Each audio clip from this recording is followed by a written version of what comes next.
Selamat malam ya, sejujurnya. Sebenarnya saya paling trauma kalau pegang mic sejak dari pelantikan. Ya. Setiap pegang mic saya cuma dikasih 3 menit. 3 menit. Jadi sama Silvestre 2 menit katanya. Kalau gitu cuma bisa ucapkan selamat malam, kangen. Tapi nggak apa-apa, saya sharing lah ya. Saya lihat semua serius sekali kan. Jadi kebiasaan lama saya nggak melucu. Saya sebenarnya suka melucu ya, saya suka melucu. Jadi pertama saya disuruh sharing, ya.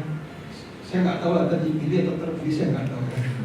Saya dikasih waktu 7 menit, sesium 7 menit ya sharing. Oke, saya siapkan narasi 7 menit. Sebenarnya 17 menit, coba saya bilang 7 menit, nanti kan bisa saya short ya. Jadi pas tes sharing ya sama Roni Sejen, dia bilang, Sesium, lu sharing pakai bahasa apa? Saya bilang pakai bahasa Indonesia lah, saya nggak bisa bahasa planet. Oh, pakai interpreter, potong setengah, karena harus ada interpreter kan. 3 menit katanya. 3 menit, aduh. Saya ini psikiater, saya ngomong sama pasiennya 1 jam. Ini suruh sharing 3 menit, aduh, saya nggak mau pusing sama. Ya dia nggak bisa, Sesium harus sharing 3 menit isi padat. Di situ saya mulai stres kan. Saya agak merasa stres itu ya. Itu stres. Tapi itu nggak apa-apa ya.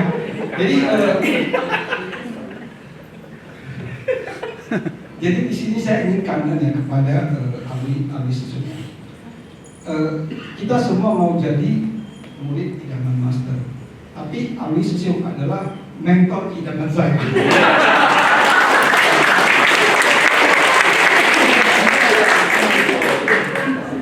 Kenapa demikian? Ini adalah istilahnya pelatihan saya yang keempat ya. 3 kali yang konferensi timur, yang sekali ini ikut pelatihan komite. Setiap saya ketemu mentor, saya berpikir kalau dia ayam saya pasti itik.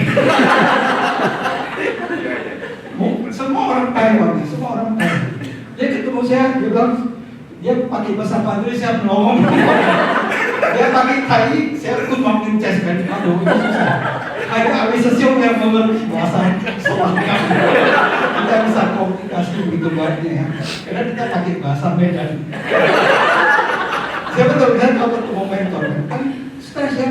Ya terangkan gini. Aduh saya lihat, saya nggak ngerti. Aduh, memang kapok. Untung sekali ini mentornya adalah ahli Sesium. Betul-betul saya berbangga ya. Dan satu lagi, ahli Sesium ini membawa sesuatu dengan sangat santai ya. Pokoknya begitu mumpuni lah. Sampai ada semua pun ditanya ke saya. Saya berpikir, wah ini saya nih cocoknya di pendamping mentor. Mau estafet lah, supaya nanti mendatang saya bisa menjadi mentor.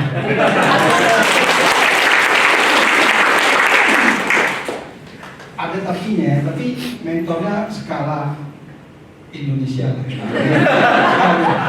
Jadi tadi saya teringat Sani Sejen bilang dia mulai bahasa Mandarin ya, hanya dari mendengar dia langsung bisa ngerti. Saya ingin belajar bahasa Mandarin, tapi mungkin next level bisa. Gak mau bahasa jadi bagus gak usah. Jadi untuk menjadi mentor, kalaupun nanti ditunjuk, makanya saya langsung mempersiapkan diri sebaik mungkin jadi mentor di Taiwan ya. Saya dekati interpreter saya minta nomor telepon dia kan. Saya tanya, Sece, kalau aku jadi mentor bisa damping saya. Soalnya kalau saya jadi mentor di Taiwan, dia harus dampingi. Kalau ada apa-apa kan dia yang jadi. Tapi enggak lah, itu mungkin next level. Tapi untuk yang ke Jakarta nanti Februari, ya kalau saya diizinkan, saya mau daftar di mentor ya. Saya mengawal 2 anggota timah yang nanti cakong. Ya, jadi kita sudah berikrar bukan ke master, ke timah. Kalau ada yang mau naik, ya saya kawal lah.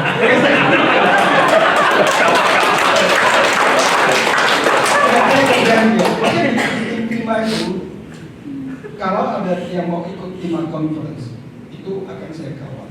Ya, walaupun saya sudah setiap tahun di sana. Jadi kebetulan karena mereka juga begitu bersungguh-hati mau naik Cakom, nanti saya kawal juga. Tapi ya sekaligus lah jadi mentor dalam artiannya. Oke, itu tentang mentor ya. Jadi ada sejauh kangen ya. Yang kedua, cita-cita saya terkabul ya. Waktu di sharing, saya pernah ada tulis narasi ya. Saya mau mengajak tim IMA pulang ke Holland sekalian ikut IMA Conference. Dengan iming-iming, kalau kita berjodoh, kita bisa ketemu master. Langsung saya dimarahi sama Benister Jack. Kau buat master sedih aja. Master aja ingin sekali ketemu kalian. Ya pastinya ingin ketemu kalian, tapi karena kesehatannya kan nggak bisa ketemu. Jadi jangan bilang mau ketemu master. Master pasti ketemu kalian. Tapi saya agak susah ya kalau ditanya, Sesiong lu kan udah sering ketahuan, pernah ketemu master? Saya bilang, kalau lihat master lewat saya sering. Waktu makan es krim master lewat. Itu pernah. Kemudian master di panggung saya pernah lihat, ya kayak Amir Sesiong, lihat master dari jauh, wah sering, saya tahu. Tapi kan bukan itu artinya ketemu master kan. Siap, jadi pada pelantikan kali ini betul-betul cita-cita saya terkabul ya. Kita hanya memindahkan muka master. Biasa di Sunfasya kan di TV kan satu kotak itu. Ini betul-betul nampak master tapi tanpa kotak TV. Waktu saya sharing, di situlah saya betul-betul berjumpa master dan melihat langsung dari jarak yang pokoknya wajah master itu seperti waktu Sunfasya lah. Tapi betul apalah ya. Itulah mungkin saya kangen sekali ya. Jadi pas setelah sharing kita diminta masa bersujud lah kepada master kan. Kita cuma bertiga, kasihnya 1:3. Jadi master, murid master saya bilang maju. Wah, jalan pakai lutut. Wah, jangan kayak saya paling cepat. Saya langsung langsung di depan master kan. Ini betul-betul beda ya, karena dulu kalau waktu pertama saya ikut IMA Conference, dia bilang kalau master lewat, ingat ya, kita harus tunduk, jangan melihat master. Saya lihat master, sekarang ini saya tidak mau ambil bodoh ya. Saya lihat master. Itu betul-betul tidak membanggakan bagi saya. Apa mungkin gak master, pokoknya saya gak mau. Coba gaya saya lupa ya, saya lupa begini.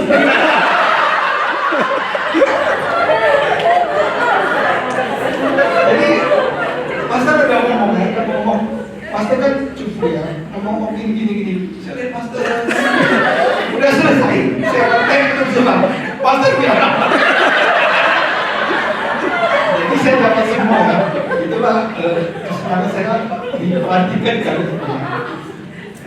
Untuk ketiga yang memang agak mengejutkan, waktu masuk ke ruang kamar ya, beda banget lah. Kalau di IMA Conference kita satu kamar itu 6 tempat. Enggak 5 ya? Sama 4 ya?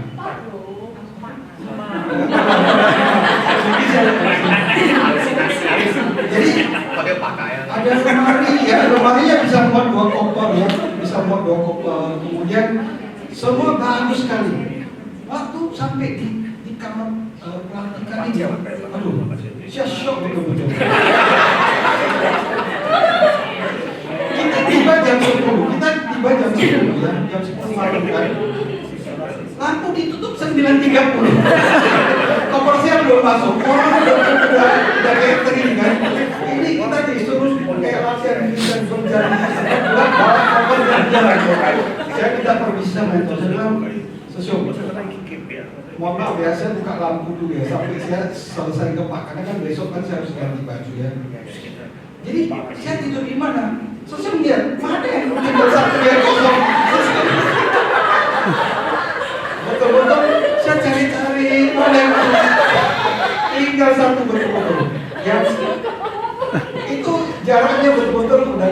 kayak tempat tidur pas-pasan. Salah kanan mentor, kiri ada satu sesionan. Dia saya pelan-pelan sesionan. Saya bilang, aduh, ini koper saya kan ada 2-3, taruh di mana? Udah taruh di atas. Saya pikir, wah, mudah-mudahan malah nggak sampai. Aduh. Tapi memang saya kasih masukan ya. Jadi itu betul-betul berdekatkan sekali ya. Jadi apabila ada yang sakit, saya takutnya cepat menular. Banyak yang sakit sih, banyak yang sakit. Jadi obat yang saya bawa untungnya laris manis, habis semua. Habis semua saya bagikan. Karena nanti takutnya ada suara batuk, ada suara berdekur ya. Gak tahu lah macam-macam lah. Jadi apa ya?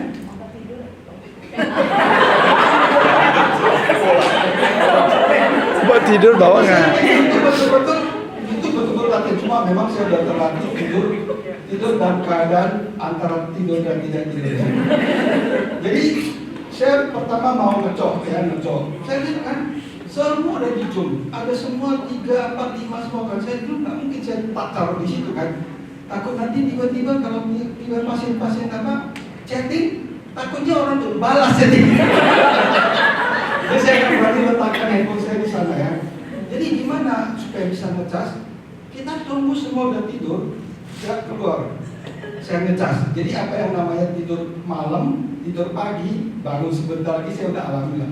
Ya, saya di luar tuh sampai saya ngecek chatting pasiennya, sambil ngecas. Kalau angkanya udah 100, hore ya, saya udah senang. Saya lihat jam 2 pagi ya. Jam 2 pagi, wah ini orang ini tidur, mentor pun udah tidur. Saya nggak berani bangunkan, maksudnya mau saya kasih tahu, mentor saya udah balik ke kamar ya. Saya lagi. Jadi di sana kan alarm kan bunyi 4.30. Bunyinya ya, 4 orang tuh udah bangun semua. Jadi saya hitung, dia kalau yang ngorok tuh kanan kiri yang ngorok. Saya hitung 1, 2, 3 sampai begitu hilang ngoroknya, saya pun tertidur. Tapi begitu tertidur udah bunyi. Nah, jadi itu pengalaman apa ya? Pengalamannya. Nah, tapi ada pesan dari saya. Jadi untuk pelatihan kali ini memang yang saya mau pertanyakan itu adalah tentang ikrar bervegetaris ya. Ya, saya harapkan semua bisa berikrar ya. Saya bertanya, ada yang secara pribadi, ada yang di forum waktu dengan master ya. Memang berbeda-beda pendapatnya. Tapi saya paling senang kalau di semua tempat itu ada sefu ya, sefu.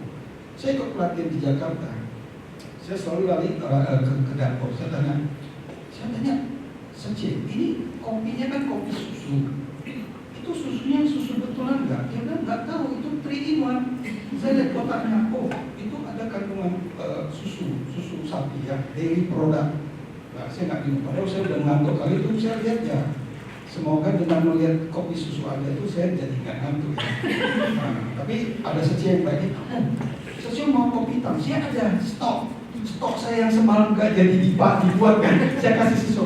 Nah, saya minum kopinya khusus di pantry ya.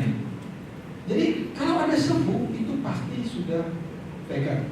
Jadi saya lihat sefu jalan, aduh, saya senang kali. Jadi semua pasti bisa dimakan. Di Hualien demikian, tapi di Taiwan ternyata di Taiwan sendiri mereka juga tidak menganut vegan ya. Jadi istilah vegetaris bagi master itu sebenarnya adalah vegan. Karena nggak ada susu, nggak ada bawang, nggak ada telur. Jadi saya tanya ternyata untuk Seci Taiwan sendiri mereka juga tidak mengharuskan vegan, yang penting vegetarian. Tapi bagaimana tentang kita yang akan latih komite? Apakah memang sudah harus vegetaris dulu baru komite atau tidak? Dan jawabannya juga mengapa ya sebenarnya. Jadi istilahnya tidak ada keharusan, tapi hanya 2 negara atau 3 negara yang berani berikrar. Artinya kalau mereka tidak vegetaris, maka tidak memenuhi syarat untuk dilatih komite. Itu negara Malaysia, China ya. Saya lupa Singapura termasuk nggak. Jadi sebenarnya yang mau saya lemparkan ke forum, bagaimana? Apakah kita yang di Medan, kita nggak usah bilang Jakarta lah ya, kita di Medan. Apakah kita berani berikrar demikian? Itu nanti saya lemparkan ke forum, mungkin nanti akan dijawab oleh masa mendatang. Mungkin itu saja ya. Saya jadi berharap apakah kita di Medan berani berikrar bahwa sebelum menjadi komite, syarat yang harus dipenuhi paling nggak harus full vegetarian. Itu saja selesai. Karena